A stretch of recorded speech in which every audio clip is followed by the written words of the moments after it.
I mean, I heard what you just said. I mean, first you told me that the curriculum's more appropriate in primary years. Now you're telling me they haven't worked the bugs out. Is there any basis for that, or is this just speculation? No, you'll see that there are fewer students with disability on. And is that a good thing or a bad thing? I think that's a bad thing. And that's a bad thing. That's a bad thing. You for want Army. more kids on IEPs. I do.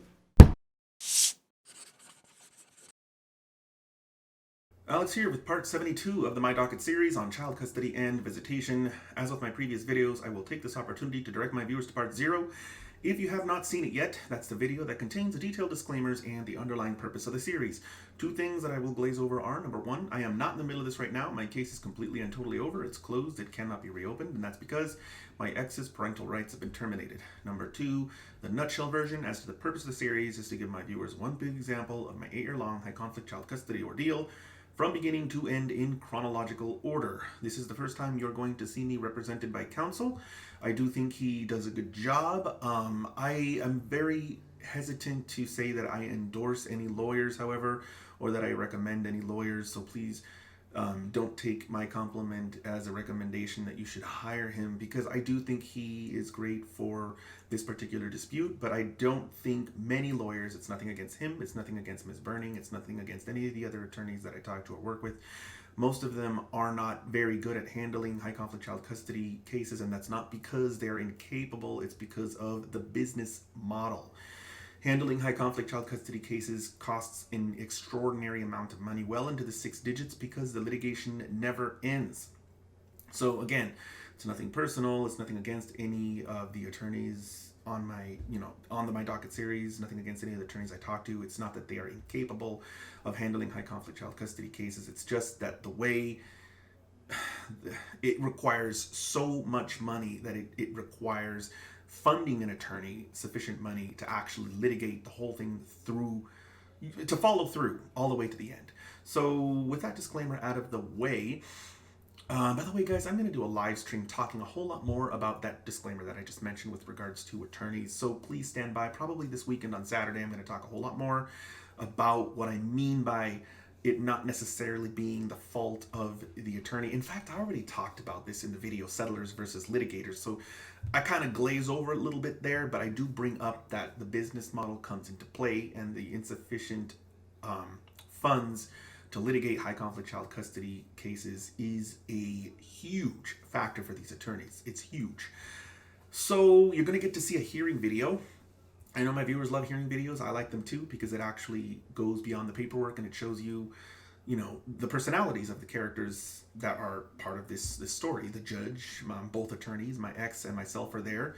And one of the things that I wanted to mention is that I've talked about this before in my previous hearing videos, but I'm going to resist interjecting when it's something factual that's false. So if an attorney or my ex mentions a factual assertion of some sort that is not true, I'm not going to interject. I did that pretty good on my first couple of videos. And then later on, I think I started to interject more, and all it does is really slow down the flow of the hearing video. And for the most part, people know that I end up coming out with primary physical, sole legal custody, and terminating my ex's parental rights. So for the most part, it should be implied that these factual assertions are being rejected at some point in the process. But I will interject when something legal jumps out at me. I don't suspect that that is going to be happening as much with this video as with other videos, because this is an evidentiary hearing. In fact, it is the first evidentiary hearing in my case. And so the court will be considering the testimony of the witnesses, the submission of evidence, and the court will be making findings of fact, conclusions of law, and entering a final order in this case. Well, for this issue, the final order in this case was entered by stipulation some time ago. So we're in post-judgment proceedings now, and we will be throughout the rest of this case, and this is an evidentiary hearing on my post-judgment motion to have the court select a school for our son to go to. And I suppose with that, we can go straight into it.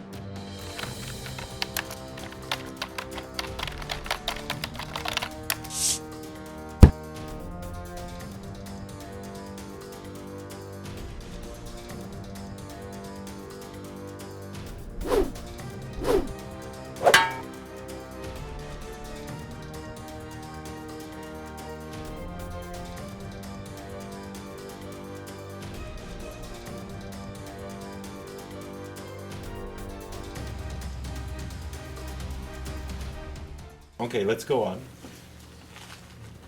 We're on the record in the case of Alexander Falcone versus Monica Ann Farrar, FV 08-03200. 03200. Ms. Farrar is present in the courtroom with her attorney, Ms. Berning. Mr. Falcone is present in the courtroom with his attorney, Mr. Young. Would the two of you please, Mr. Falcone, Ms. Farrar, would the two of you please stand up, raise your right hands, face the clerk, and be sworn? You and each of you solemnly swear that the testimony you're about to give in this case shall be the truth, the whole truth, and nothing but the truth, so help you God. I do. Have a seat, please. We're here on Mr. Falcone's motion to modify timeshare schedule and establish education filed May 5th, 2011. Mr. Young, are you going to proceed? Your Honor, I think I can say that we agree that the even time split, if the court rules in favor of the child being in Carll, which is a full-day kindergarten, would be fine if the court believes a public school is better, where it's a half-day kindergarten. We agree that if he's working and she's available, I think Thursday's her day off, that she could, pick up their son and have him during that time instead of some after-school program. Okay, I didn't follow that exactly. You're telling me that you've agreed on a visitation schedule regardless of what decision the court makes on the school? Yes. Okay, and have you adequately stated that schedule on the record just now? I think it's in the exhibits. Yeah, it is. Judge, it's in the pleadings. We proposed in... Mom's schedule if it's public school, dad's schedule if it's Carll Academy? Correct. Okay. The way it's done is we have, Mr. Falcone, before he was represented, proposed a schedule based upon, I believe, Army going to Carll. We proposed a schedule based upon Army going to Roland Melton or another public school. So we've agreed that those two schedules should be the schedules. It's only up to you, Judge, to decide The school. which school. Okay, And that will decide the schedule. okay. So I do want to chime in here. This is not one of the ideas that I had. The attorney, Mr. Clifton Young, went and talked to Kathrine Berning, and when he came back to me, he said that he had just agreed to that. I've heard of attorneys doing this a lot, and I'm not sure why they do it, because sometimes, even if it is more convenient in the sense of less things to litigate, it doesn't necessarily mean that that's in the best interest of the child. Now, I end up winning this hearing, so I end up getting what I wanted anyway, but that is something that could have backfired on me, and in fact, it is one of the things that I would criticize Mr. Young for, but at the same time, I can't say that it's just him that does that. A lot of these attorneys that are, that litigate these cases, and they're not being funded with $50,000, $100,000 in litigation fees, they do things like this. It's in my opinion, it cuts corners, and it's something that takes into consideration more so the best interest of the parents, and less so the best interest of the child. I do believe that with either school that was selected, that the most appropriate thing that the court can do is close the gap, because that's going to reduce the conflict and it's going to be better for our son. Now, that's not what happened, and he didn't really take my input and ask my permission to make that deal. He just made that deal. But I thought I would go ahead and cut in and mention that, because I know a lot of my viewers have said that this is one of the things that happens to them, that their own attorney just kind of does a few things without talking to them about it, and it frustrates a lot of people who are litigating these cases. As you're probably very familiar, these parties do not communicate. She won't give him a telephone, so he cannot text or phone. So they email each other.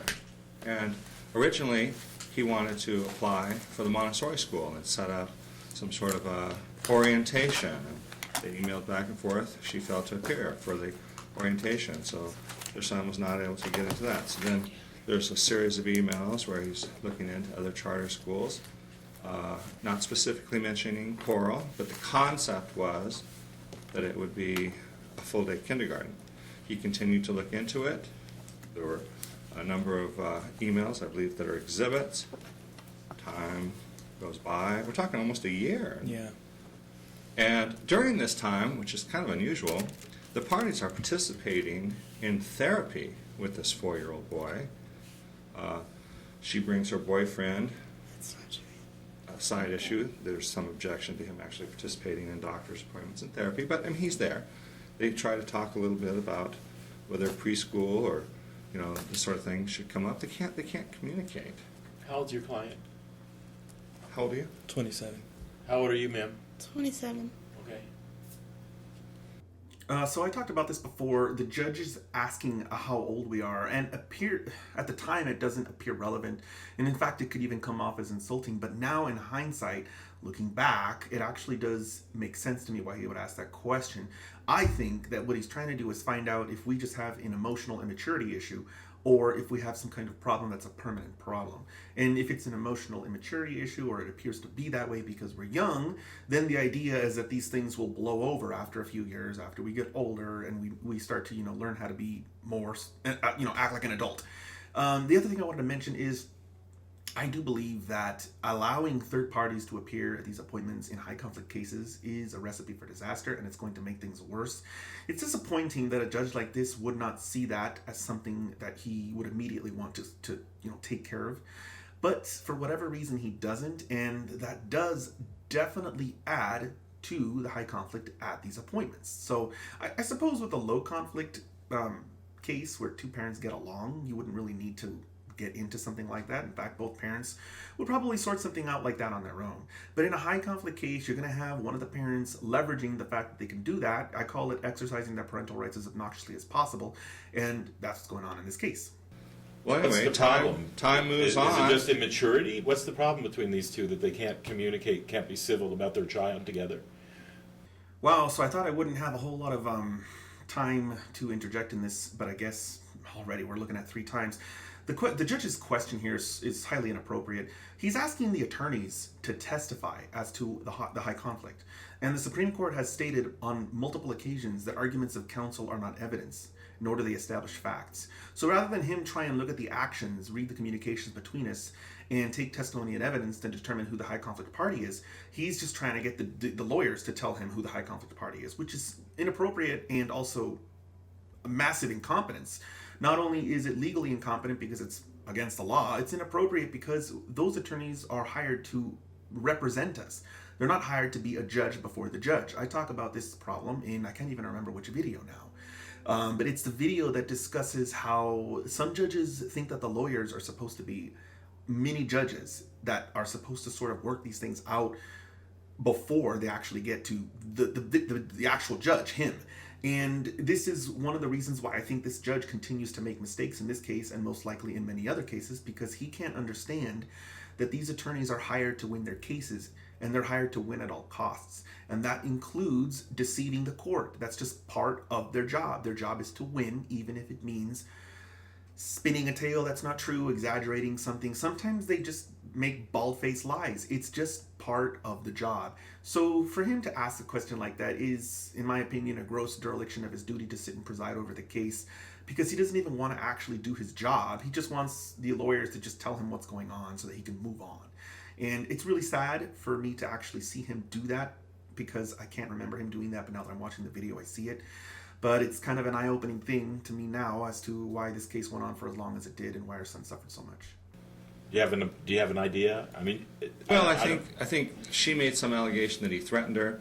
He resents that she's making these allegations. That was a long time ago. I don't know why they can't get off of it. She alleges, well, if I give her my phone number, he'll blow it up and increase my fees by text messaging me all the time. I mean, there's an answer to that. You could get an unlimited service. I don't know. But certainly they need to be able to talk. And the idea of only meeting in a doctor's office where a doctor is examining their son, that's not the time, especially with everything going on, to be discussing things. So they try to do it by email. And to some extent that's helpful, but when time is of the essence, you got to reply to these emails. And I guess the bottom line on Carll Academy is we acknowledge that it's probably more important when the child gets to be 2nd, 3rd grade or some of these higher grades. But as the affidavits show, if you get into Carll Academy during kindergarten and 1st grade, there's a preferential treatment. Then you're accepted in those later years. Now the mother's arguing, well, in private school, there's a better chance for ruling out maybe ADD or some other learning disorder. is there suggestion that this child is afflicted with any of these things?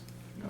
I mean, there's some family history where there's some issues, but nothing has been, he's a very bright boy, knows his alphabet, there's no indication at all if there's any learning disabilities. And so I think that's just kind of like some smoke. I mean, if the boy's going to therapy anyway because she thinks he doesn't mind, I don't know whether that would ferret out whether he has Asperger's symptoms or ADD, which are the two issues that I guess there's some family history of. Okay, these allegations, they didn't come up in any of the paperwork as far as I know. I just went through them. And so it's kind of surprising me because I don't remember this, but I mean, having seen it brought up at the hearing, I do remember it now. And having gone over the paperwork, it must be that those allegations came up either in mediation or just like prior to going into the courtroom. And the gist of it was, and I was kind of blindsided by this, she says that since he might be retarded or have Asperger's or something, she basically said because he might have issues, he shouldn't go to the school. And I remember being really offended by it because I thought, wait a minute, if he does have issues, we should do something about that. But we shouldn't take away a wonderful opportunity just because he might have issues. That didn't make any sense at all to me. In hindsight, it makes perfect sense to me. She wanted to win at all costs. And that meant trying to tell the court that he might not be mentally competent enough to go to a charter school. And I still, as I say this, it makes me sick because, like, when I talk about win at all costs, even I sometimes don't know what length someone will go to win. And that was how far she was willing to go to win. She was willing to say that because he might be so academically disabled, because he might have that problem, he shouldn't even get a chance to go. But, it's an opportunity. He's willing to pay the extra cost for the school. He's willing to pay for the uniforms, and he already has. And I think she's digging in the heels just because she doesn't want anything he wants. Now, she's picked a school, I mean, we don't know where she lives, that couldn't be too much further away unless she chose Stead. Do you have a secret address under the CAP program, the Yes, she confidential does. address program? Yes, sir. So it's not a school in my school zone. It is definitely not necessarily close to me. I could go to any school with Ma'am, it's not your turn right now. I mean, that is kind of an interesting concept, how she can pick any school. I don't know how that works. He lives over in Sparks, and he works just right down the street here. I mean, there are some close schools, Jessie Beck, Hunter Lake, Mount Rose Elementary, that would certainly be a lot more convenient if you think a half-day program is better. But, he had this opportunity to apply. There were certain deadlines for the charter school. She did not respond. He went ahead, went through the process, met with the people. And it's interesting, the newspaper articles that are attached indicated, what was this, the second highest rated school in the Second state? in Nevada, first in Washoe County as of 2011, May 24th. Mm-hmm. So, I mean, he's taken the investigation very seriously, very excited, and she just did not want to participate in the school selection. And then once the boy was accepted and enrolled, then she's like, well, any place else is fine. I don't know. And I think it boils down to that public schools may have doctors come in that, like I say, can pick up if there's any learning disabilities, but that seems like kind of a minor issue for a boy that's had no indication whatsoever of learning disabilities. Ms. Berning? Judge, may I approach and have this Of course. marked in a minute? And we provided this, of course, to Mr. Young a couple of days ago. Counsel, when you referred to newspaper articles attached, what were you referring to? Supplementary exhibit to petitioner's hearing statement. Okay. Oh, no, wait, it's in the hearing statement itself, actually. Okay. It's Exhibit 3. Yeah. Judge, one thing I'd like to do is, first of all, tell you that the emails that have gone on are basically what in Exhibit number 3. If you could turn there for a moment to look. Are these exhibits agreed between the parties? Okay, that one little question from the judges has so much meaning behind it. Normally, you have to get the exhibits admitted into evidence, and that typically requires what they call laying foundation, and I really need to go more into this, and I haven't done it myself personally, which is why I'm always hesitant to talk in detail about this process. But the judge asked if the exhibits were agreed upon, and both attorneys said yes. And what that effectively did was cause all of the exhibits that were proposed to become submitted to the court as evidence. So sometimes these hearings can get very contentious, and there will be a lot of back and forth, and attorneys will challenge each other's exhibits to try to block them from being admitted into evidence so that the judge cannot consider them. But in our case, both of the attorneys, again, I do think that this just kind of went in line with just cutting corners and making this go as cheaply as possible.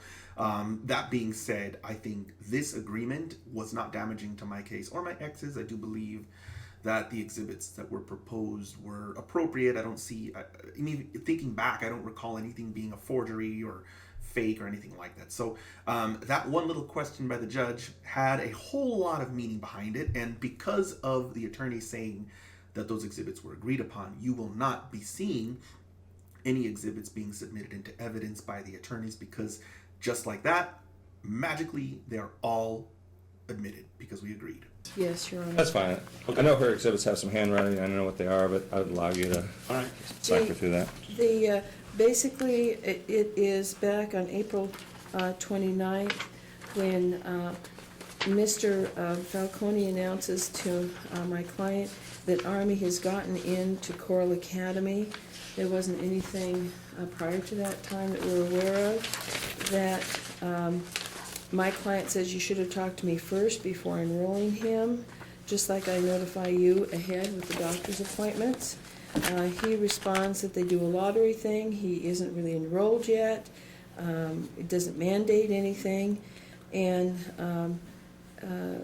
then she asks him, what do you mean by you got into? What does that mean? And then he, so that's our concern in part. He then says, well, there's a lottery system. Well, my understanding is that he participated in a lottery and won a spot. That doesn't mean we have to go, right? Right, It's exactly. not a contract. Exactly.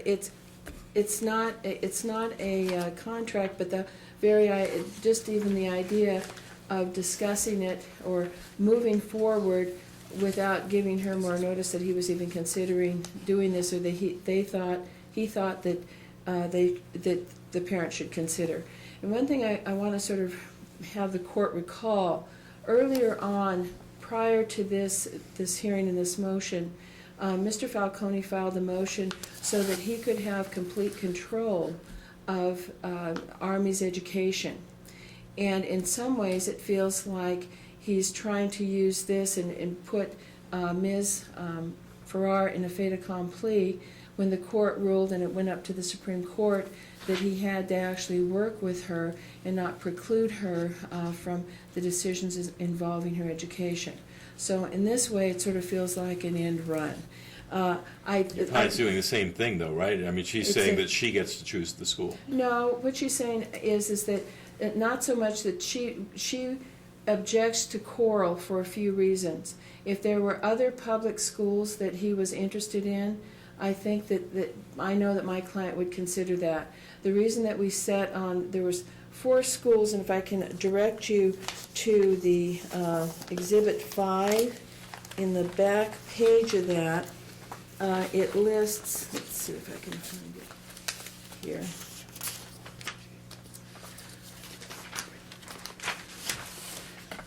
Let's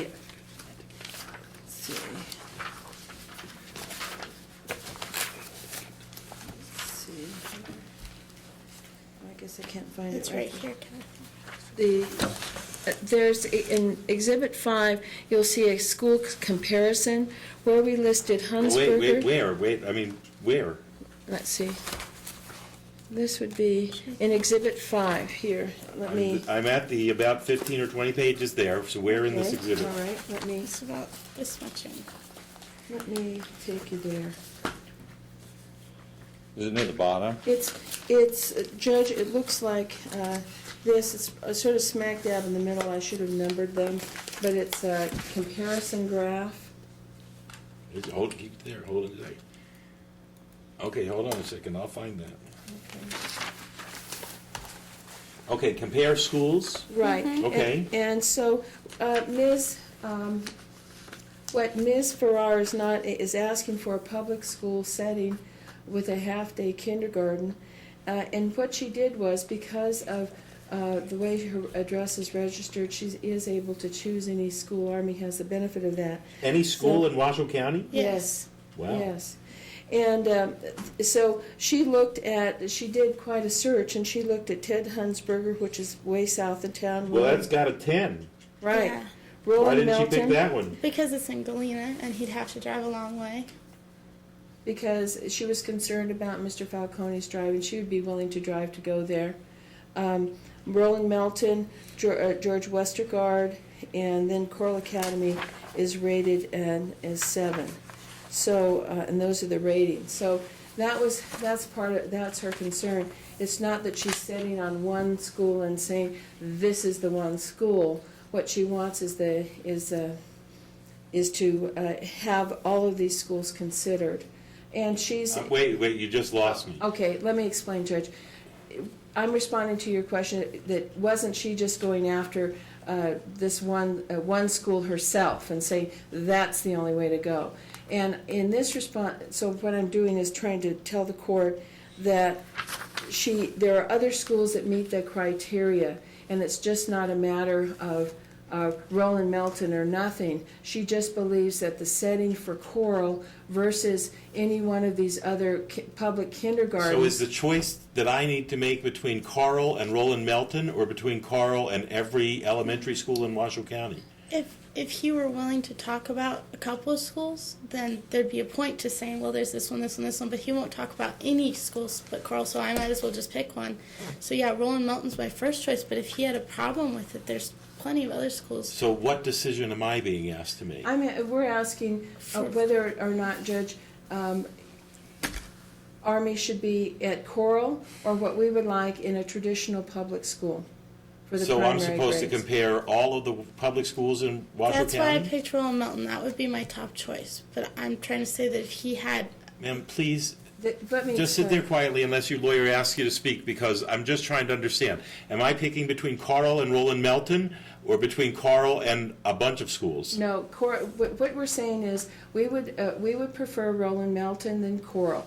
If Mr. Falcone were willing to compromise at all and put Army in a public school, we would be willing to consider other public schools. Are you that we interested think in would be discussing other public schools? Do you want me to? By the time that I found out what she wanted, Sir, yes or no? at this point, no. Okay. I just found this All out right, today. so he's not willing to talk about it. Okay. Well, I think he's amenable. The one thing we want to correct is that there were a lot more emails going on. This has been going on for over a year. No. And All right, wait, I don't want to interrupt their presentation. You get to rebut it when it's your turn to speak again.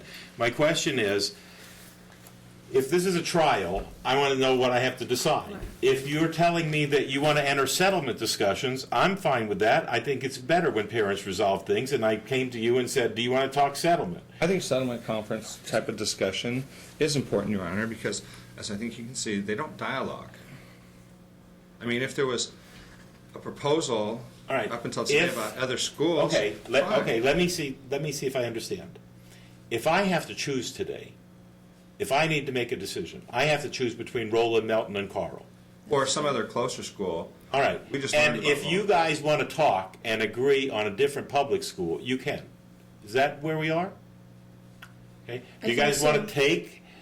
I mean, I would imagine that this issue about the 2 schools, I could read all of this. I could skim through this in 30 minutes, probably. Do you guys want to talk for 30 minutes to see if you can come to an agreement while I'm reading this stuff about the 2 schools? Perhaps we could just dialogue like a settlement conference.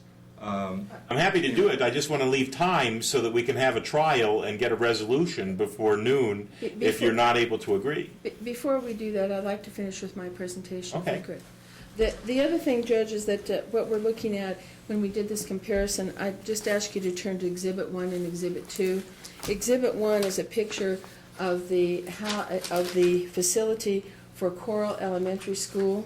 It is a building that has been refitted. There are no windows in the building, and that the fencing there is the area for the children to play in. The Exhibit 2 is a picture of the front of Roland Melton, which shows the traditional school, lots of windows, and the traditional playground with what public schools have for playground facilities for young children, divided into primary and the primary grades, 1st through 3rd, and then 4th through 6th for playground. So we wanted the court to see the difference just in the physical facilities. There is and so they have the difference is that we have a traditional school playground, we have a traditional school building with windows for the children, and traditional sized classrooms in a low traffic area in a good neighborhood, as opposed to Carll Academy is off of Valley Road, up by the old YWCA, not the best neighborhood, and there's not the best facility for young children. Carll Academy is ranked very high. I didn't realize it was first in the state for science and things like that for the high school, and I don't know if that's also the middle school program. The problem is that when you look through these documents, they don't show really what's happening at the elementary school level. That's a real concern for my client. The other issue is that there seems to be, because they're geared to that kind of achievement, that what it shows within the accountability reports, that and which is the Washoe County District Court compliance, which is exhibit number 7. If you look at the front of that exhibit, what it says is the Carll Academy Charter School, some areas of special education are out of compliance. The school does not have appropriate administrative endorsement or 5 years administrative experience to satisfy certain parts of the NRS. Now, this is a 2009 report. Probably hopefully they have corrected some of this, but this indicates where the focus is of the school. Well, what does it indicate? I mean, it gives me reference to some statutes. What are they out of compliance with? What they're out of compliance with are the areas for IEPs, for special education for challenged students. Does this child need an IEP? We don't know. Because they don't do that kind of criterion reference testing. They do all that kind of testing before in a kindergarten. Well, not many or children need IEPs. I mean, it's a very low percentage. So is there any indication that this child has a learning disability? There may be. And let me have my client respond to that, Judge, so she can specifically talk about her history and her family's history, why we have a concern that at least in the primary grades, Army goes to a school that has those things. He's already going to a psychologist because I was concerned about some behavioral issues. And his father this week said that a friend of his who's an expert, who he refused to tell me who they are, says that he could have a mild form of autism. Now that's what his father says. In my family, there's quite a few of my cousins have autism, Asperger's, ADD, ADHD. I had ADD as a child. My mom has ADD. And my son is extremely hyper. And I don't want him labeled. I mean, when I went to the psychologist, I said, there's no point in labeling him yet. He needs to have a chance to go to school and stuff. But he could have ADHD, and... Well, wait, I don't understand what you just said. The child's seeing a psychologist, and you told the psychologist you didn't want a diagnosis, but you want him to get a diagnosis once he starts school? If he has problems, I don't want him to be treated different unless it will be helpful for him. In other words, they don't want a diagnosis going in to kindergarten where the child is labeled, but what my client wanted was to see what his performance was in kindergarten, whether kindergarten teachers and the folks who screen for hearing, screen for speech problems, all those other kinds of things, picked up anything like that from Army.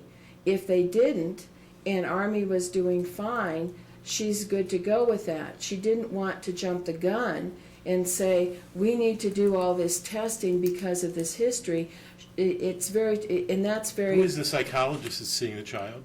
Shirley Luce. She it's an And extension you'd rather of have Willow Springs. a school counselor make a diagnosis than a No, psychologist? I wanted to get him started going to her early so he could develop a relationship with her, so that if he has problems in school, he'll already have somebody he's comfortable with. I And don't because he was understand. having behavioral problems. There's the reason that what I think my client was intending to do is if there were problems, learning problems in school, then she would take the child to a psychologist who specialized in those kinds of testing to do a WACE, to do the different kinds of You don't think those issues psychological- are identifiable before the child starts school? Not Not necess- what she says. She says no. Not necessarily. And the psychologist says that until the child is within a learning setting with other children, where they're not on a one-on-one with a parent, are you ever able to really see All right, that? and you can see that better at a public school than at a Carll Academy? Yes. Why? And the reason is because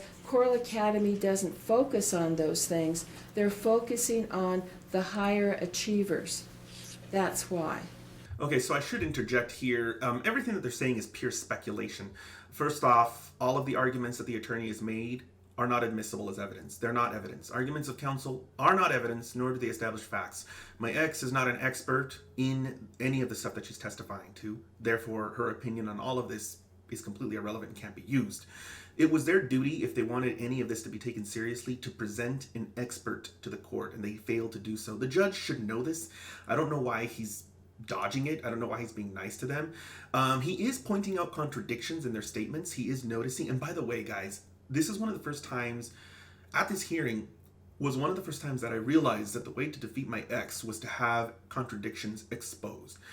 They can sound, people like this with emotional immaturity issues or personality disorders can sound very convincing because they engage in something that's known as magical thinking. They're able to embrace 2 or 3 different contradictory statements and believe all of them simultaneously, not because any of it makes any logical sense, but because they're trying to reach a specific conclusion. And at this point, she wants to win. She wants the child to not go to the Carll Academy of elementary school that I chose. And so what that means is she has to bring up anything that she possibly can to make her basis for opposing the school plausible. That's why. Another thing that it concerns us with the Carll Academy is it's an all-day kindergarten. There would be more time for both parties to spend with the child, which with Army's hyperactivity would be a good thing. If Army went to a half-day afternoon kindergarten, that's possible at Roland Melton. It is not possible at Carll Academy. So that's another issue that we'd want the court to bring up. Do we know is to anything about start- this child's abilities at school? Is he a high achiever? What's We his don't IQ? know. I mean, there's been no testing at all to determine Right. this child's intellectual abilities? No, Why not? He's 4. because he's foreign. Because So? what they're saying is that you can't really do that the test for education. You have to have, and I guess, Judge, I'm speaking because I've had this with my own grandson. But I've seen it. I mean, people Is- come into the courtroom and they tell me this child's vocabulary at age 3 shows that he's advanced. And I mean, people make determinations about children's abilities before they're students. The issues are with the kinds of issues with Asperger's, with mild autism, some of those kinds of things. They're very. It can be very deceptive. People can pick up without being in a classroom setting some attention deficits, but you can't really see the true nature of those things unless the child is in the classroom. Any of the tests that they talk about generally are whether or not how they're developing. I've seen this a lot in a 453B hearing, where they're saying, well, the child hasn't developed their vocabulary. That's a different skill, using vocabulary, than working in a setting, working with groups, being able to take instruction, seeing whether or not there's any disability with an ability to concentrate in a classroom with a group of kids. Okay. So that's the difference. The other issue is that my client wants to stay involved with Army.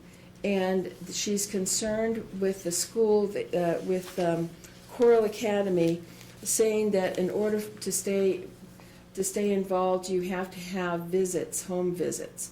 And she is concerned about having home visits because she's worried Mr. Falcone has, in all sorts of different ways, tried to find out where she's lived. And the court, I know, is aware of that because of the cases and appeals he's done in this case, as well as his doing another case that was denied in order to try to challenge the law in the Supreme Court based upon this case in order to get her address. She's worried that in Carll Academy or any school that her address won't be able to be sufficiently blocked out. In the public school sector, that can happen because of the way the registration is done. There's no security. Carll Academy, is it a private? It's a charter school. It's charter. Isn't it administered by the Washoe County School District? No, it's a separate kind of administration, Judge, so that there's not the same kind of security for my client. But the there. idea that maybe he's going to be able to find her address easier at that school as opposed to another is pure speculation, isn't it? Well, Well, they want to visit my home. the question is that the school wants to visit the home of the students. Okay. That's an issue for my client. Okay, one of the objections that I would have needed to make is that she's alleging things that she didn't make in the briefs, and so I've been caught off guard. It's sneak attack, trial by ambush, and these are things that can be disproven easily if you know that's what the concerns are, because then you can get like a witness to appear, or you can prepare an affidavit. So what she did was she's just kept a whole bunch of things secret and then just kind of pulled them out of her butt at the hearing. And it's highly inappropriate for an attorney to do that, and my attorney unfortunately doesn't say anything. I don't think he really cares. But me, having the experience that I do now, looking back, if I was one of my viewers, I would recommend that you immediately object to something like this if it's actually going to be considered by the judge. So you could just get somebody from the school to testify as to it, or to prepare an affidavit. Yes, they do home visits, but they're optional. You don't have to do that. You could just say, no, I don't want to do that, and that's it. It's like not a thing at all. And the other thing is, she's complaining that I filed a bunch of stuff in the Supreme Court to challenge a fictitious address, and I can proudly say that I did do that, and I can proudly say that I won. If you would like to take a look at the case, it's under CV 13-01019. I challenged the issuance of a fictitious address. The district court ruled in my favor and canceled her fictitious address. You are going to see this in the My Docket series, so eventually you will get to see me actually win that case, and you will get to see her fictitious address canceled. Okay. Because she wants to be involved. What if and she says no? It looks like within the paperwork that sort of precludes you from being able to volunteer at the school. Well, maybe there's a way to work around that. So I don't know. Okay. I don't know. But those are the issues. We believe that the curriculum at a regular public school is going to be better in the primary years. My client, after Army is through the primary years where we really ferreted out whether or not there are any of these other issues, and he has a firm foundation, that she doesn't have any problem with the consideration All of right. the school. What have you got to Carll. point to that the curriculum is more appropriate in the primary years? Anything objective in all this paperwork? Yeah, I would say that where I would turn the court to is the number of IEPs done, and this would be in comparing Exhibit 4 of Roland Melton Accountability Report with Exhibit 6, which is the Carll Science Accountability Report. And if you look at the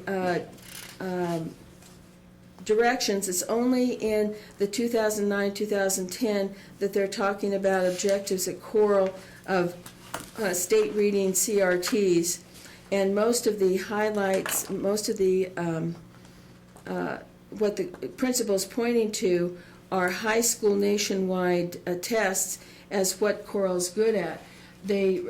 Carll Academy has only had an elementary school for a few years, I guess for 2 years, so that there's a concern that Army's would be going to a school that they haven't worked the bugs out of it, where in a regular public school. Well, I mean, I heard what you just said. I mean, first you told me that the curriculum is more appropriate in primary years. Now you're telling me they haven't worked the bugs out. Is there any basis for that, or is this just speculation? No. If you look at as the court goes through and looks at the accountability reports for Roland Melton, exhibit number 4, and for exhibit number 6, you'll see that there are fewer students with disability. You'll see, and I Where? think At on which page, school? on, And is that a good thing or a bad thing? I think that's a bad thing at Carll Academy. There are fewer students that they list as disabilities. And Fewer per capita or Yes. fewer as a hard number? fewer as a hard number. Well, there's less students. No, fewer per capita. In other words, as a percentage of their total student body. And that's a bad thing. That's a bad thing You for want Army. more kids on IEPs. I do. Why? And the reason I want that is that means that the school is actually addressing it. Because if you have a school that isn't doing that, what happens is that the kids who need the IEP, they're not getting that, and the other kids. How do you know? How do you know it isn't just a different sample of kids? That kids that need IEPs don't go there. Let me give you an example in a different school, Judge. If you look at Huffaker Elementary School, they have 87 IEPs. The principal of that school doesn't even know, and I'm speaking from personal experience, doesn't know how to put a child study team together, does not know how to get the psychologists involved in the school, and basically everything at Huffaker is done late.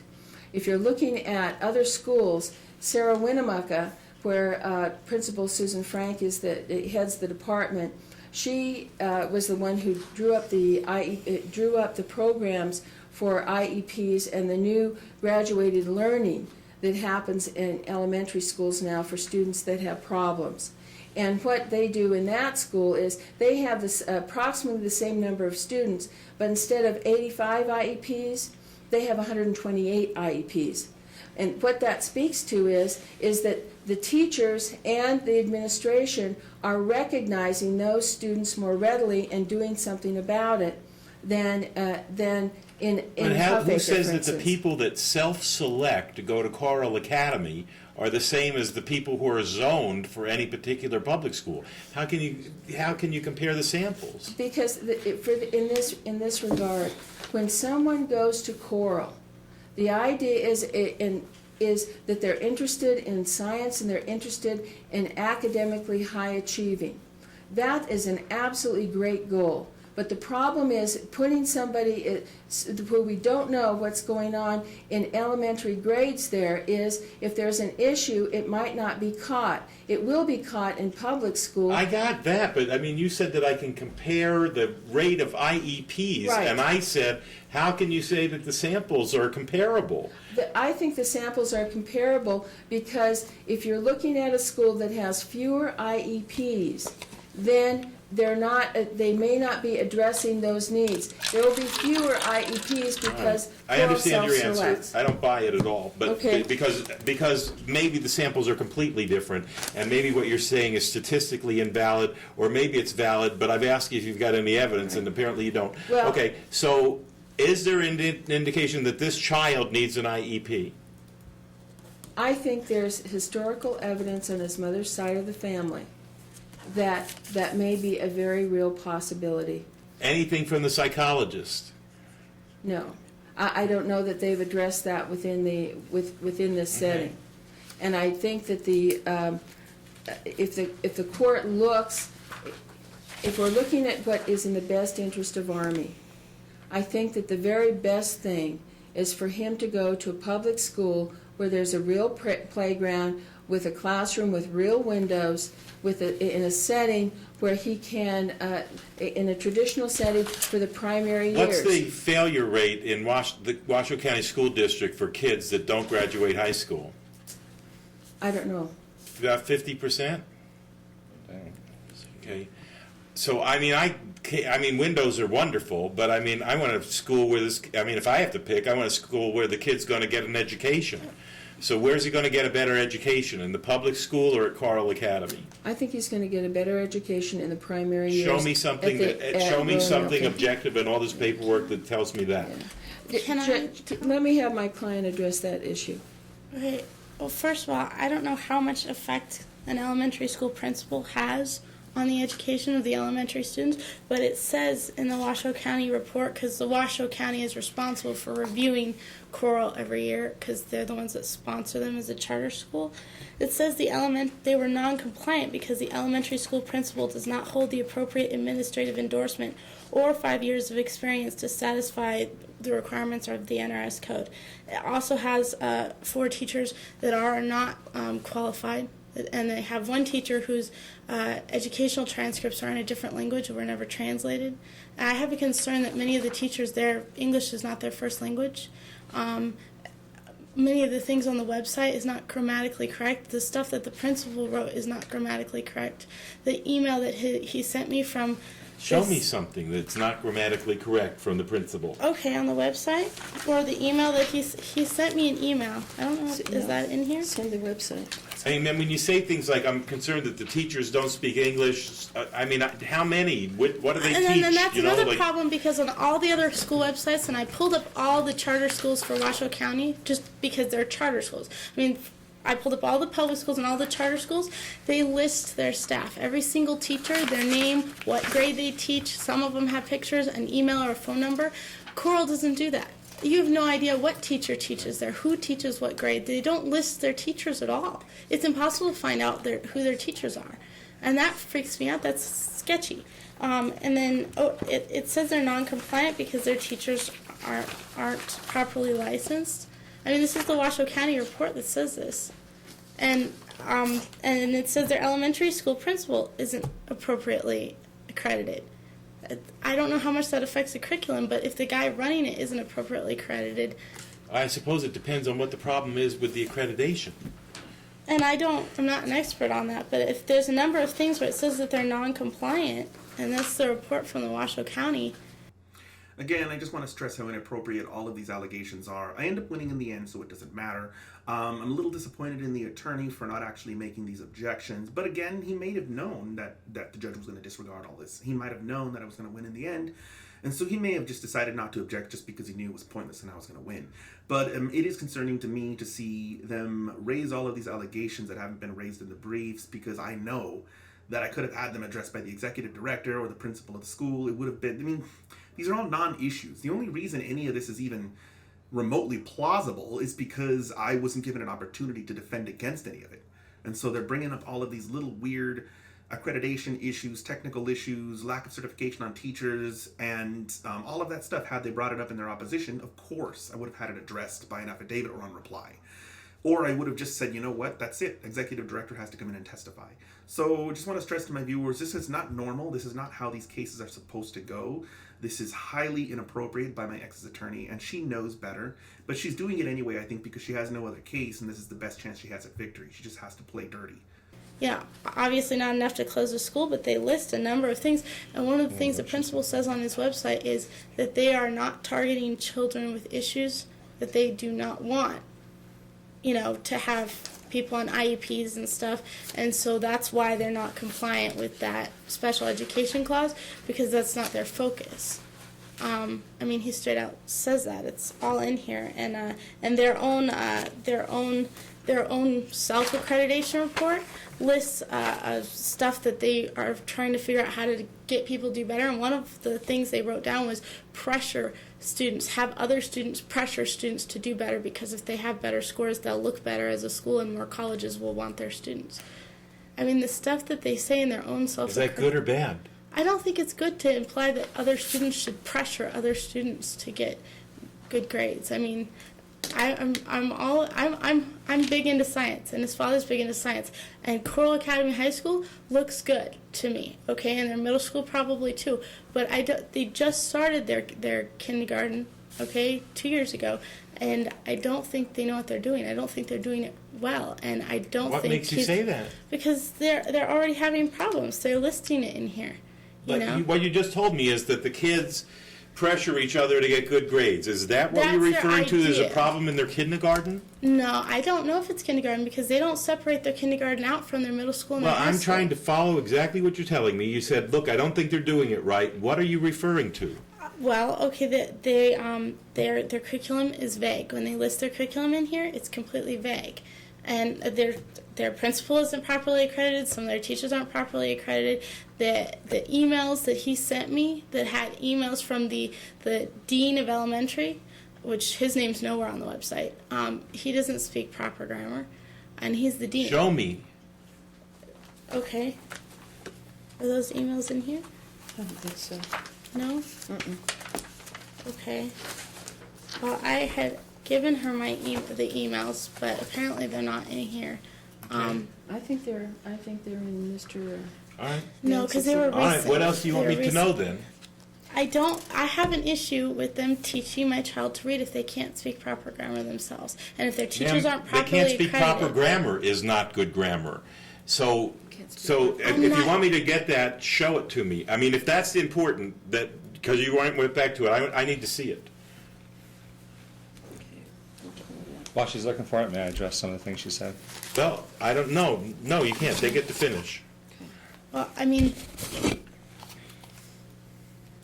Judge, the other issue, I guess, is that because the elementary school is so new, and the way that the accountability, the report card reads, it reads from K to 12, so that there's no real knowing what the response is for the elementary school grades to give a good evaluation. So that when you look at Roland Melton or another elementary school in Washoe County versus Carll Academy, it's almost like comparing apples and oranges, because you don't know if the scores and the information that you're getting from Carll are the elementary school, the primary school area, or if it is in fact. Then is this fair to say? You can't compare Roland Melton to Carll with the information that you have, and that what you're telling me isn't any good. You're not really certain about that because you don't have the statistics that report on their elementary school, Well, we do have the statistics that report on Roland Melton.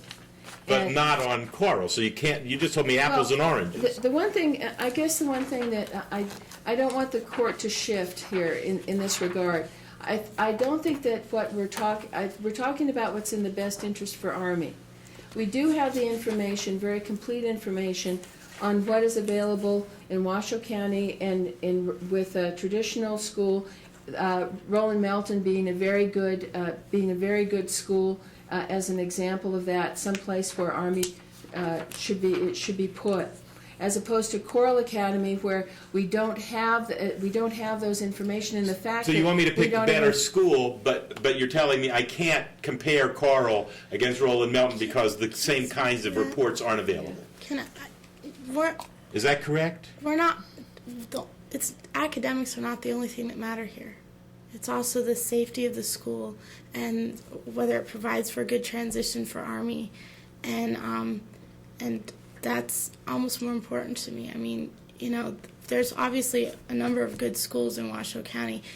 It's not just the academics. Even if we were to say they're the same, which he can't provide any information specifically for the elementary, and he's sent several emails to Carll and still can't provide any specific stuff to the elementary, which to me says that they are not focused on elementary students. They're focused on people who get prizes, who are going to college, and at kindergarten, they're not focused on the reading skills. They're focused on high school students winning prizes, Ma'am, I hear what you're saying, and I don't hear anything that says that at all in anything I've heard.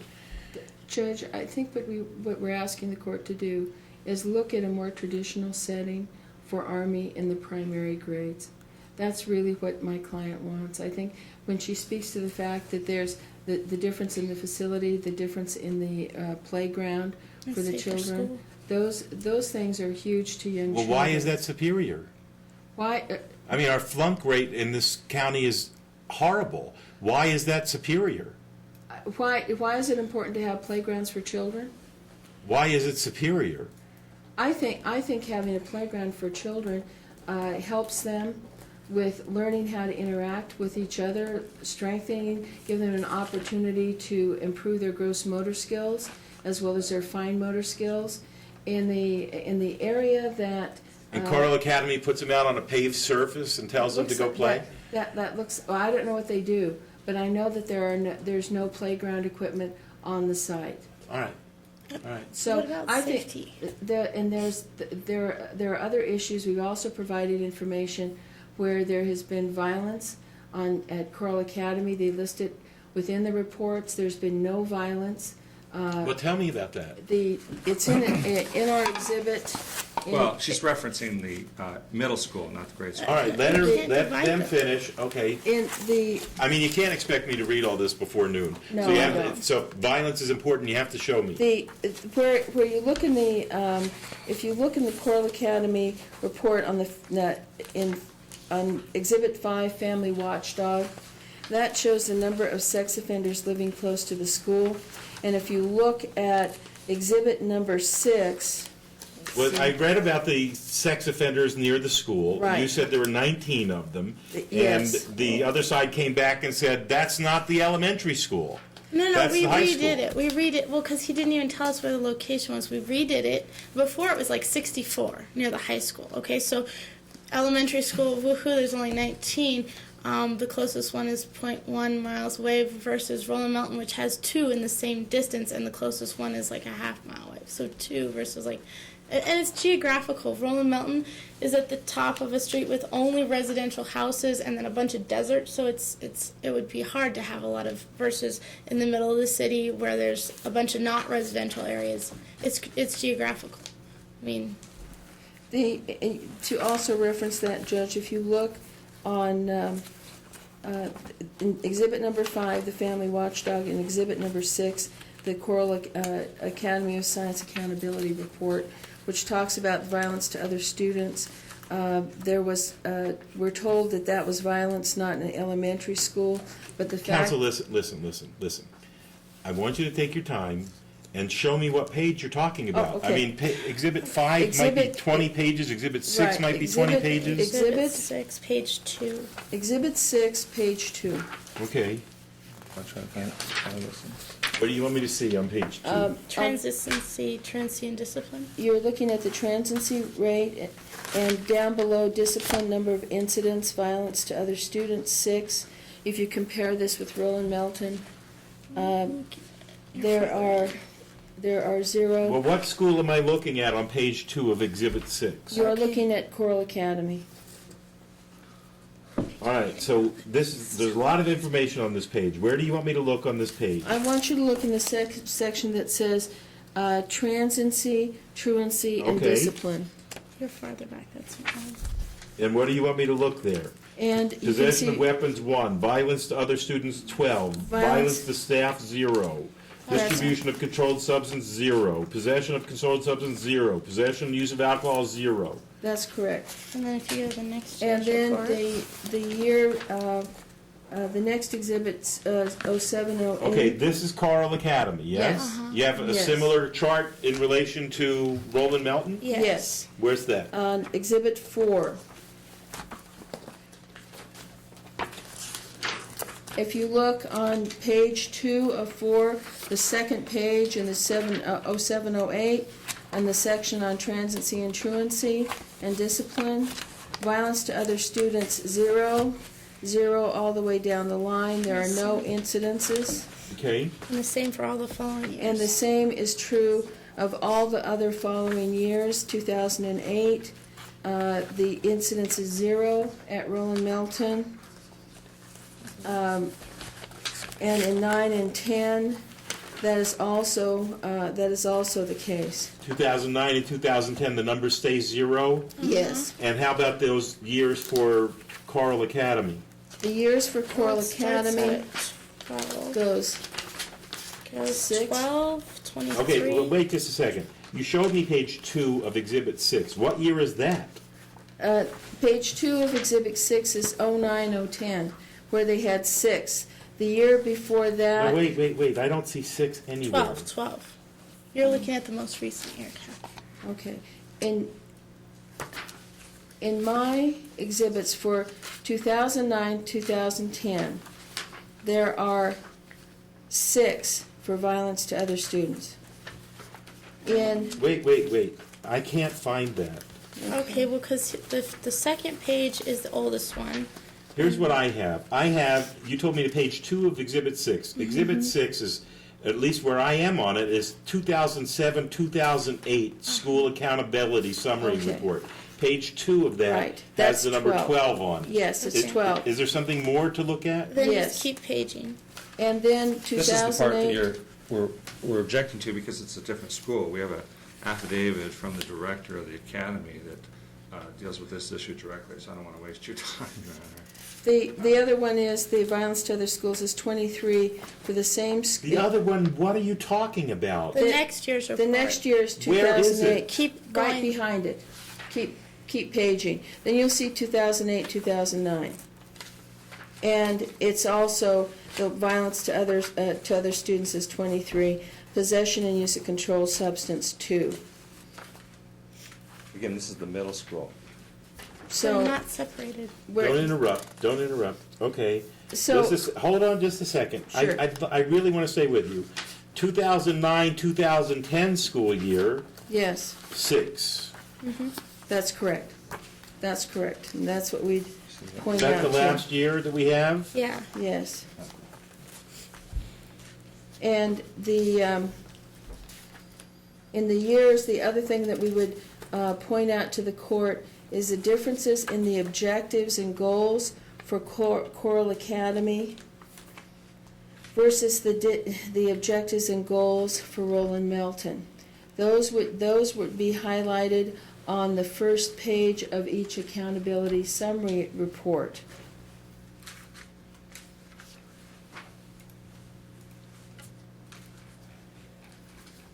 And what's the difference?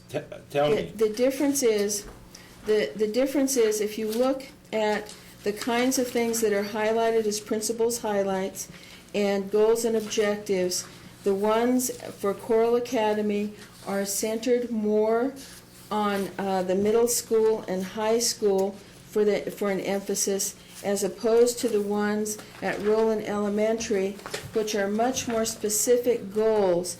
Carll Academy and goals and objectives only lists once or twice that they want to increase proficiency by 10%. Continually in the 07, 8, 08, 09, and 09, 10 in Roland Melton Elementary, they continually list goals that talk about reducing the number of non-proficient students in math by 10%, by reducing the number of math scores for 4th, 5th, and 6th graders, addressing English language arts skills consistently. Also, the kinds of principles highlights for Roland Melton versus Carll Academy. Carll Academy, they talk about what they win. Roland Melton talks about achieving their status with no child left behind. The success of their kindergarten, that they have a certified PE teacher, and that they've expanded. They've gotten a grant from E.L. Cord to purchase more Compass Learning for their computer lab. So there's a difference in the way both schools look at what their highlights are, what's important, as well as what their goals and objectives. And it's our contention that at least for the primary years, that Roland Melton is more suited to what Army needs than Carll Academy. And the idea is not so much to look at Carll later on, and we would absolutely concede that they're a great high school and a great middle school program. But this isn't. But it's our contention that for the elementary school grades, that he ought to be in an But you elementary have nothing school. to back it up. I mean, Well, and I there's think nothing we on the have. other side to back it up either. We have to assume that if they're an excellent school at the junior high school level and the high school level, that they're trying to do an excellent job at the elementary school level, but you're telling me that there's really nothing to compare the two schools at the elementary level. We've got a lot of information on Roland Melton and very little information that's specific to elementary at Carll Academy. That's correct. Okay, That's exactly correct. all right. Mr. Young? In reviewing the emails, I'm glad they got away from her initial proposal of homeschooling. I didn't propose the- that. Ma'am? Don't say Sorry. anything. Don't say anything. Anyway, the Never correspondence does proposed talk that. about Try to manipulate. considering that and clearly having a structured curriculum when they don't communicate any better than they do is essential. We have filed a affidavit from someone who was the head of the elementary school director, started in 2008, 2009, and Yilmaz Ak says that if a child is selected and enrolled at Carll Academy of Science, that child gains privileged status to continue his or her education at Carll Academy. And that's very important because of the lottery system to get in, their proposal of, well, let's start them in a traditional elementary school and then switch them is really not a viable alternative because from what we can tell, those spaces And I are don't very mean to be few and crass, far but you between. don't know if your kid measures up. You don't know if your kid belongs in this school. Maybe your kid needs an IEP. I mean, you don't. I mean, you're gambling, aren't you? Well, he has been going to preschool, half day. And I misspoke earlier. He is currently enrolled in a half-day morning kindergarten program with the option of later expanding that to a full-day kindergarten program at Carll. They offer that option once they start. But you don't expanding. know if the child has special needs or not at this stage. Is that fair? It's fair that we could say that you cannot rule it out. However, I think they acknowledge, that the child is seeing a psychologist, and a psychologist in a private setting would probably be the very best to determine if there were Asperger's symptom or attention deficit. Well, they say that's not true, that the psychologist said that the child needs to start school. Okay, so in that last statement, the judge basically lost all the respect that I had built up for him throughout the entirety of the hearing. They can't use hearsay. They can't use hearsay like that. And he knows that. He knows they can't do that. So what he's doing, I call it throwing them a bone. He's doing things that are inconsistent with the law and just flat wrong, just to make it seem like he's not unbiased. So he has to bring up these things like maybe your child does have issues or does need an IEP. I don't think he really believes any of it, but he's just saying it because that way it sounds like he's being hard on us too. And this is the kind of stuff that actually causes judges to focus intensely on the best interest of the parents and not on the best interest of the child. If you want to learn more about what I'm talking about with regards to this wrong-headed approach, please watch the video, Best Interests of the Parents. To make those determinations. With the I didn't hear that. No, I didn't hear it discussed at all. and he's been going to the psychology sessions. But those are services that they can obtain easily through private individuals if they need an IEP or if they need to examine whether there's any Yeah, where special do you needs. go easily to get an IEP for somebody that's not in a public school? What do you consider? Carll actually does check on that, and if we did have a problem, we could, as parents, take the initiative and move him to a different school if it didn't work out. You guys don't talk. When are you going to do that? When are you going to get together and agree on that? All we have is the emails. I just feel like it's not a good idea to just, well, he might have this, therefore since he might have it, let's just assume he does, skip him out of it and put him in another school. When we could, see maybe how he's doing it. All right.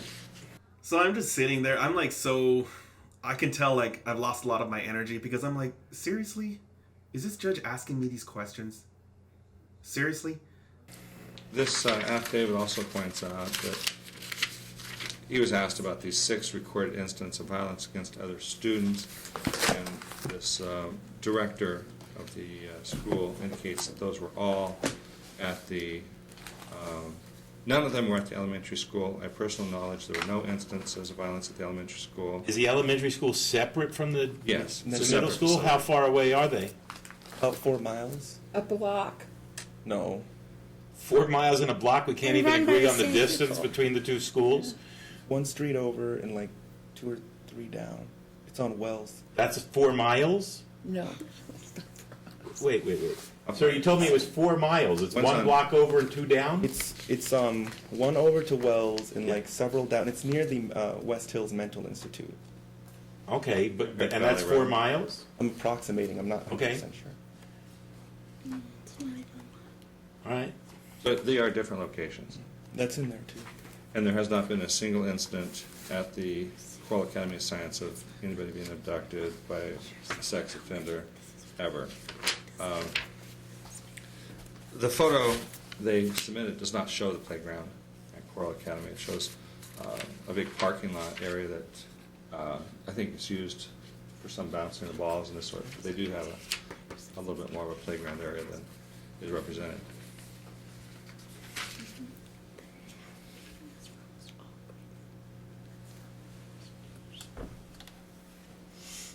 Yeah, I remember when I was taking honor English and honor math, feeling a certain sense of pride. Yeah, I got to try harder. You know, I got to prove that I deserve to be in this honor class. And I think that's where he's coming from. He wants the child to think that, yeah, this is a special program, you're a high achieving student. And all indications from the preschool is that the teachers say he's doing great, he's adapting, he's very bright. Mr. Falcone believes he's, you know, he's one of the brightest young boys in the world.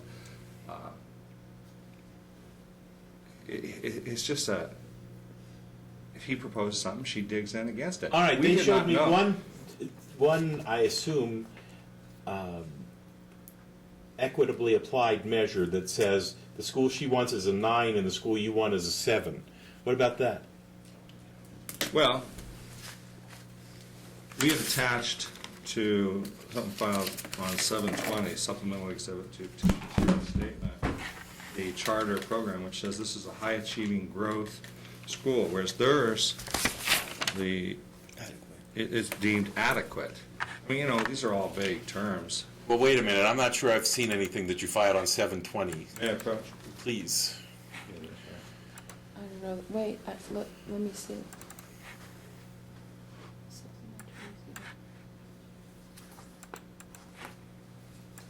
I have it here on the computer. So what are you pointing out to me? Page 3 of 5, where it talks about adequate yearly progress. Okay, hold on a second. This is the one where you say where the 6 violent incidents, that's inapplicable. Right. But you're going to show me another part that's applicable. What does this one have the violence? The bottom does not separate it, but the top right here does, actually. It says elementary designation, page 3 of 5 at the top. All right, so what are you showing me here? Adequate yearly progress, if you On look. page 3, this is the one that says summary of standard space test Go performance. above that, and you'll see. The page above that? No, there's like, show them there's a line. Just, well, ours shows, this is where you're at. Yes. It's right above. Yes, okay. And it says elementary designation. Elementary designation. Carll Academy Charter School Elementary has been classified as a school which demonstrated adequate yearly progress during 2009-2010 school year. No, it says high achieving. Right above it, it says high achieving. That was the middle school designation you read. Oh, it does But say. it says elementary. What does this mean? Carll Academy Charter Oh. School Elementary has been classified as a school which demonstrated adequate yearly progress. I think that is the designation they call AYP, and then above it is the actual designation where it says high achieving growth. Do you see that? Let me read it. Classification is...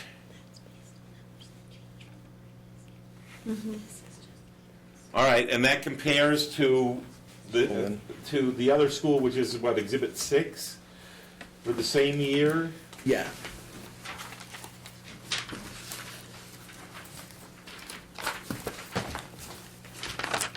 Two 2009, 2010 for Roland Melton. Is that Exhibit 6 is Roland Melton?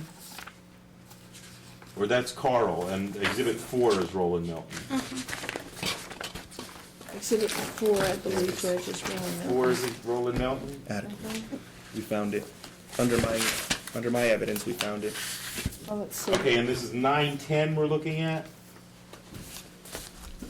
Yeah. I have it in my hand if I may. It says elementary designation adequate. Yes. Can I explain that, Judge? The reason. Well, for- wait, just a second. I'm sorry. I didn't let Mr. Young I'm interrupt sorry. you. Are you finished, Mr. Young? Would it be helpful to go over What this else about wording this? right now? Just over this specific issue? Yeah. Well, if she wants to say something about this specific issue, I'm happy to have a The dialogue. difference in the high achieving has to do with that classification, and has to do with how much they improved from the last year.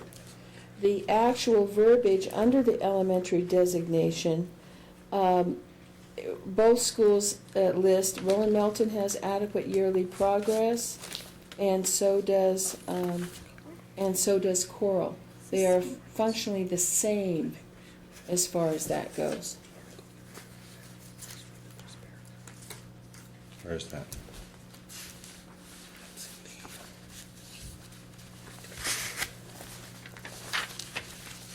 let me just see if I'm reading this correctly.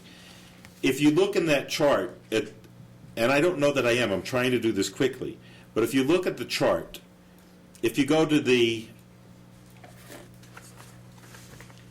lower right-hand corner under reading, writing, mathematics, and science, that's the percentage of students that are doing the best possible. Is that right?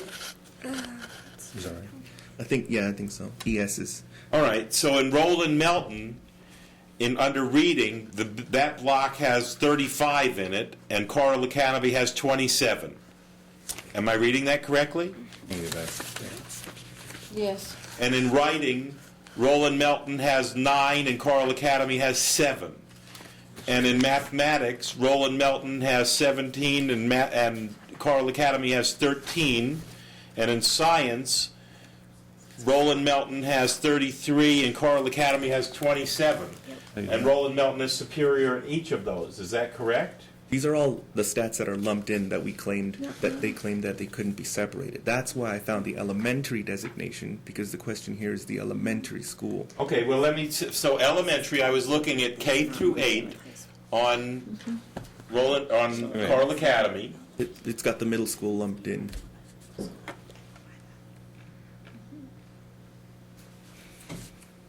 That's the reason we found the elementary. And what years are available at Roland Melton? What school years? K through 5, no, let's see, wait, K through 5. K through 5. So we don't have exact correspondence.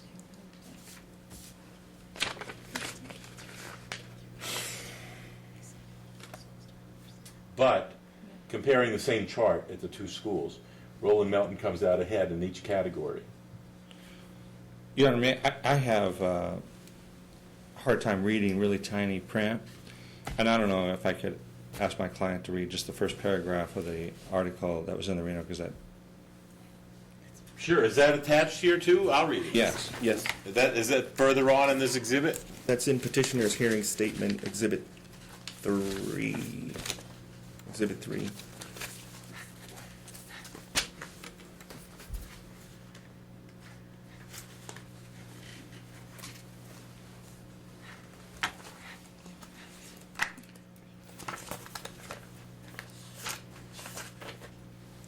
My computer is doing something other than providing me with information. This program is not responding.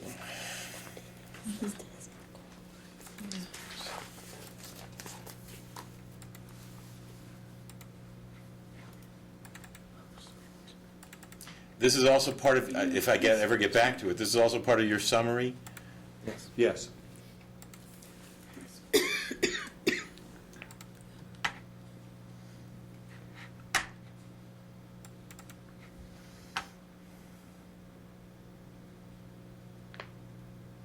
This is part of your supplemental exhibit?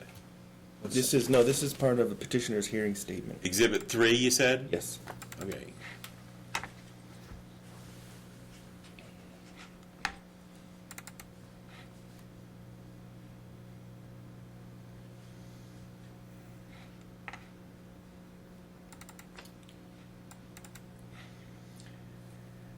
Washoe ranking slip and index test? Yeah. That's the one? Yeah. Yeah, Washoe ranking slip.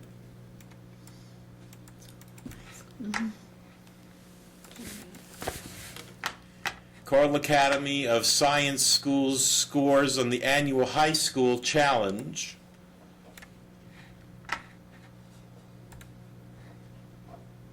Soared to second highest among Nevada schools and was top rated Washoe County School nationally. Okay, so what's that got to do with elementary school?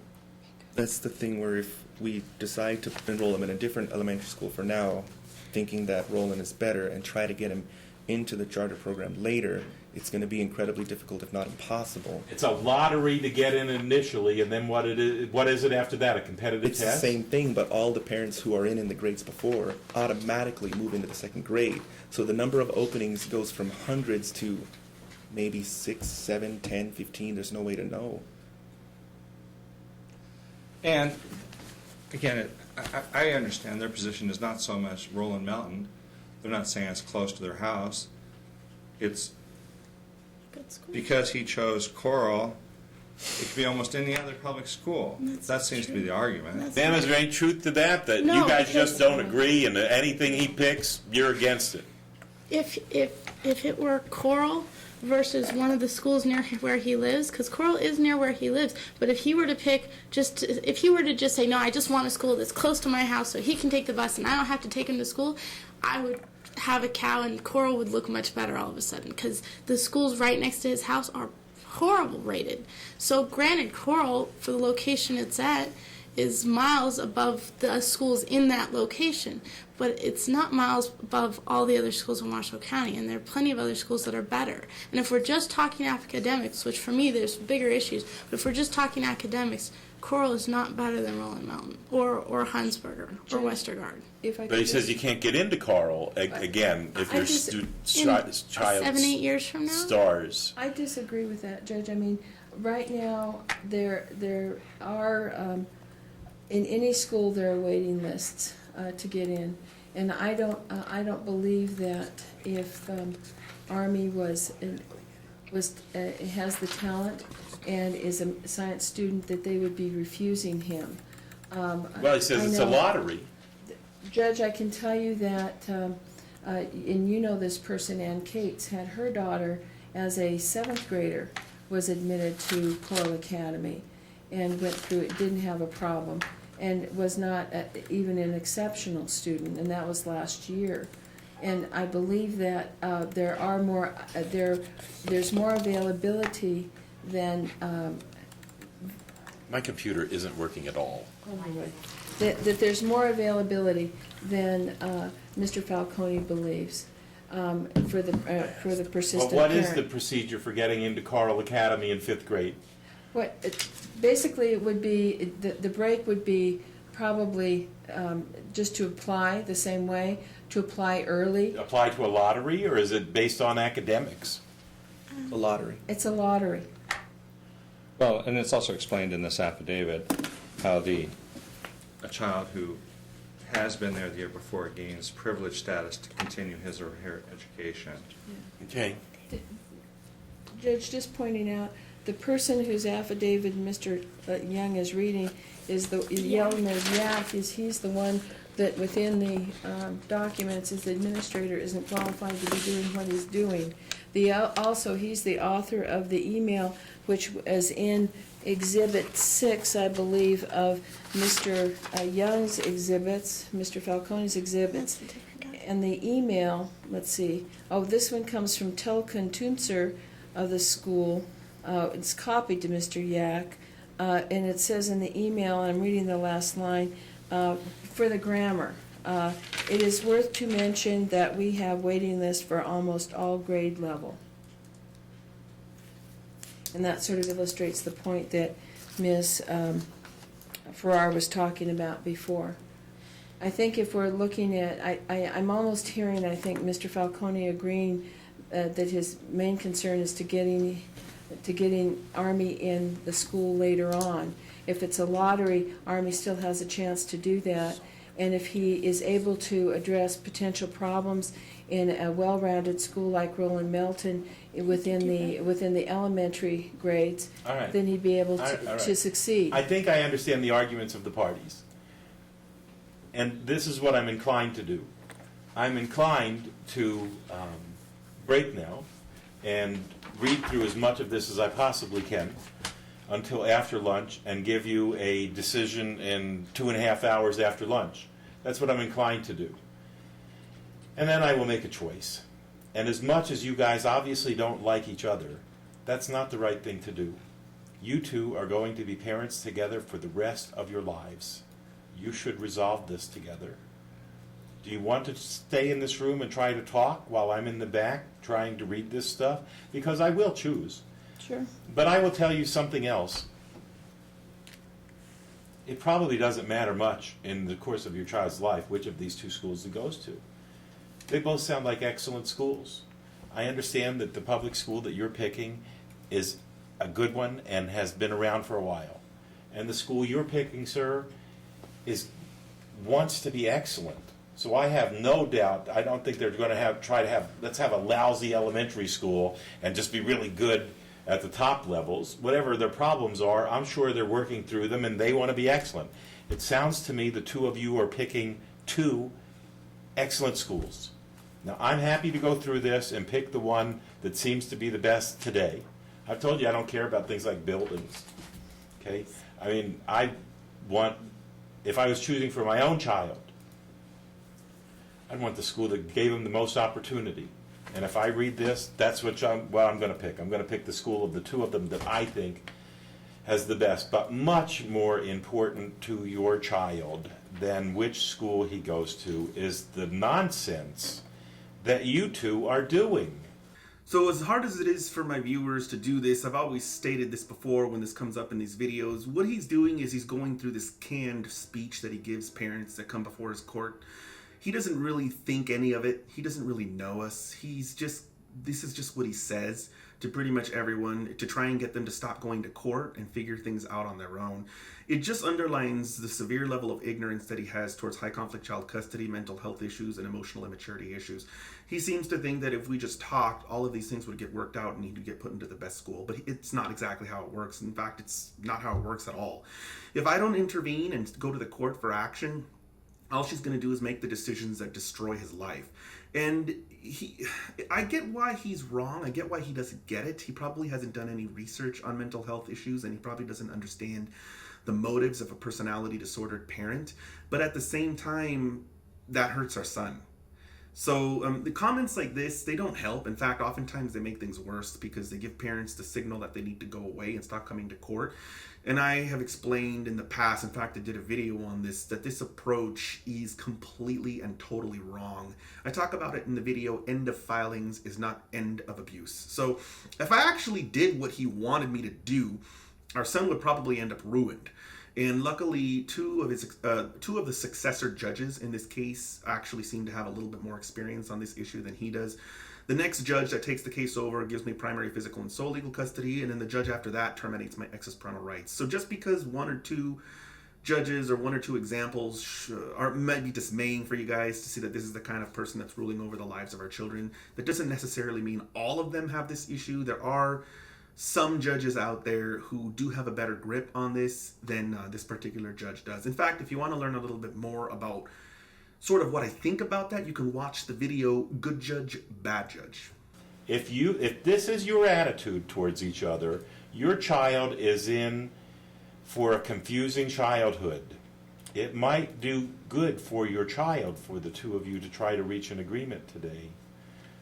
There are thousands of other decisions coming up between now and when your child turns 18. I feel like I'm talking to my own teenage children, who don't listen very much, but it's much more important that you two work on the problem between yourselves than which school the child goes to. Do you want to sit in here and try to talk through your attorneys for the next half hour while I go back and read some of this? Yes. Okay. Then I will go back and start reading some of this, but I can't imagine I'll digest it all within the next 30 minutes. So if you aren't able to resolve it, I probably will continue to read it through lunch and give you a decision after that, because I, like the two of you, recognize this is really important. I don't want to make a snap judgment on your kid. I mean, I want to take as much time as I have available. So I'll leave you guys alone. I'll be reading this.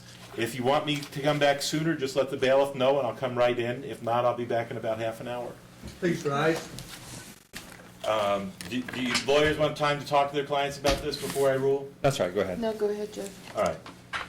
I hate the idea of picking a winner and loser in this case because it's so important. In any event, I'm going to make a ruling on which school. There's going to be a review hearing in early May of next year to decide, to determine whether this is the right thing for the child entering in the first grade. I'm going to order that the two of you go to co-parenting classes at the Children's Cabinet. They're free. We'll give you information on that. So I want to mention that this statement that he doesn't want to pick a winner and a loser is nonsense. It's a statement made by a judge who doesn't understand that a decision made in the best interest of the child is a statement where the child is a winner. It doesn't matter which parent wins and loses. It matters whether or not the child wins. Judges that make statements like this are judges who don't want to sit and preside, which is their duty. That's what they're elected to do. And to obsess over settlement to the point of twisting your role into that of the best interest of the parents instead of the best interest of the child is a gross dereliction of that duty, in my strong opinion. So this kind of stuff, you really just have to crumple it into a little ball and throw it away. When you're dealing with these judges, you have to pick and choose what actually makes sense. You can't really take in everything they're saying, because sometimes you end up with a judge like this who just comes up with a bunch of these canned speeches, canned statements that don't really apply to your case at all, and that in many occasions are nonsensical. There was another thing that I wanted to mention. Oh yeah, we went into, or sorry, I think he mentioned that we were going to talk amongst ourselves during that gap, and that wasn't necessarily what happened. What I recall is a very brief, like 1 or 2 minute failure to agree on the school. We didn't talk at all.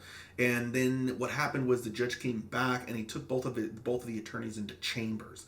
And then what happened in chambers was that the judge according to my own attorney, because my attorney told me afterwards what happened in chambers.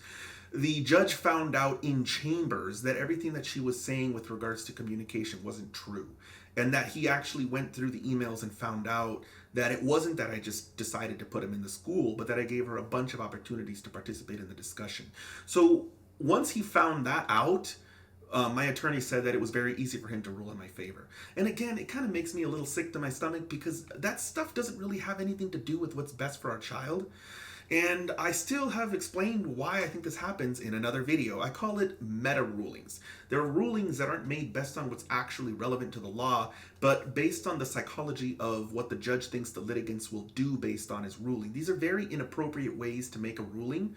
It does work out for me in this situation, but I have a bad feeling that decisions like this coming from a judge like this are probably going to just be random off the wall and cause as much damage in some cases as they do good in others. So definitely take a look at my video, Meta Rulings, because it is definitely a thing, and it is something that this judge does very often. I picked that the child should go to Carll Academy based on a number of factors. It seems to me it affords the child the best educational opportunity available to him at this time. The child will be a half-time student until Christmas. Following Christmas, he'll be a full-time student. Okay, parents are free to modify this by stipulation. Other than that, we're going to have a review hearing in early May of 2012. The parents are allowed to contact each other about the child only by email from their telephones to arrange their schedules only about the child. Each parent also needs to make the child available to the other parent by voicemail telephone, and you're going to have to do that however it needs to be done. If you have to get a cell phone for your child, you're going to have to do that. Each of you has a right to talk to your child when the child's with the other parent. But the communication between the two of you will be by email only, and only in relation to the child. If there's an emergency, they can call each other. In an emergency, they can call each other. Is there anything else that needs to be covered? No, Judge. Mr. Young, you need to prepare an order for me. All right. The timeshares, as we set out in the beginning, where they're no longer doing the midnight exchange. That's my understanding, is that picking the school picked the schedule. Yep, that's correct, Judge. All right, if there's nothing else, thank you and good luck to you. All right, thank you, Your Honor. Going into the aftermath, my attorney didn't file any documents, so I incurred $0 in costs. My ex's attorney didn't file any documents either, so she incurred $0 in costs. My attorney didn't charge me, so I incurred $0 in attorney fees. My ex's attorney would have, let's see, the hearing was about an hour, a little bit over an hour. Then there was probably the drive to and back from the courtroom that they do charge first, so that'd be another probably half an hour to half an hour back, especially if you include a little bit of waiting, at least prior to the hearing. I think that's reasonable. So that's going to come to 2 hours. And then there would have at least had to have been a little bit of a consult to discuss sort of the strategy. Now, this can vary wildly, and I guess it possibly could have been multiple hours, but I'm going to err on the side of conservative, and I'm just going to say a half hour. Again, it was probably a lot more, but without knowing for sure, I don't want to turn this into an exaggerated thing. So 2.5 hours at $250 for my ex's attorney fees will come to Let's see, that's $500 plus $125, so $625 in attorney fees. If you have any questions, feel free to post them down in the comments below, and I will see you guys next time.